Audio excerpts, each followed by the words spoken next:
So Susan, we have all of these biological specimens here. We have antlers hanging on the wall. We have dead elephants floating up there. Tell me something about what's going on. Well, all these animals are an iteration of our knowledge of nature, various forms. And I read John Berger saying once when he was writing an article about looking at animals, and he said, at one time animals were the first ring around us as human beings. In my work, I try to bring them in, pull them back together, pull that ring back together. In this particular show, I'm working with the domestic space and how we pull nature into our urban environments. So that would be the reason why you have William Morris wallpaper as background to your two ice bear paintings. Right. There's a number of reasons why William Morris called out to me and to my studio, into my work. I chose these particular patterns because they used animal and botanical information, and I liked recreating them, redrawing them. So I project the William Morris in my studio, and then I gesture over the projection. It's a good experience to use his work. Now the ice bears are come out of Scandinavian folklore.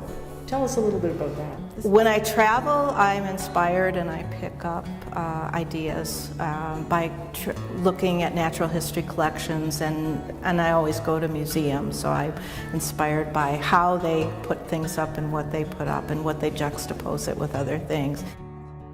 It also speaks to hunting trophies and the validation of masculinity during the 19th century, people traveling to Africa and bringing home their trophies as confirmation that they'd had this exotic, glamorous experience. The other trophies that you see around are definitely exactly what you just defined as what people brought back as trophies. But for me, an oil painting met some of those same requirements of masculine power and kind of power, projection of power and value in the time that oil painting was developed. So to me, the oil painting is as a trophy as well as these animal horns and heads. So this is a 19th century painting by François Biard, who was also a traveler. He did wonderful paintings, and they were represented. I saw them in the Tromsø Museum in northern Norway. And this one in particular reminded me of a painting I had grown up with, the Copley painting, Watson and the Shark, where man and nature are embroiled in some kind of conflict, and they're not doing very well with nature. They're losing out, but it's like the power of nature. And this one, of course, used the polar bears instead of the sharks, so it was more localized to the north. So it made an impression on me, and I wanted to bring it into the show as a kind of a trophy that would reflect on my paintings of the polar bears and some of the other work in the gallery. Now around the floor we have quite a number of inhabitants borrowed from the Department of Biology's zoological collections. And why did you choose these particular ones? This whole exhibit was an opportunity for me. The McIntosh Gallery gave me that opportunity to, instead of doing the separate works I was doing in my studio, to actually create an installation of work so it would all operate in this wonderful space.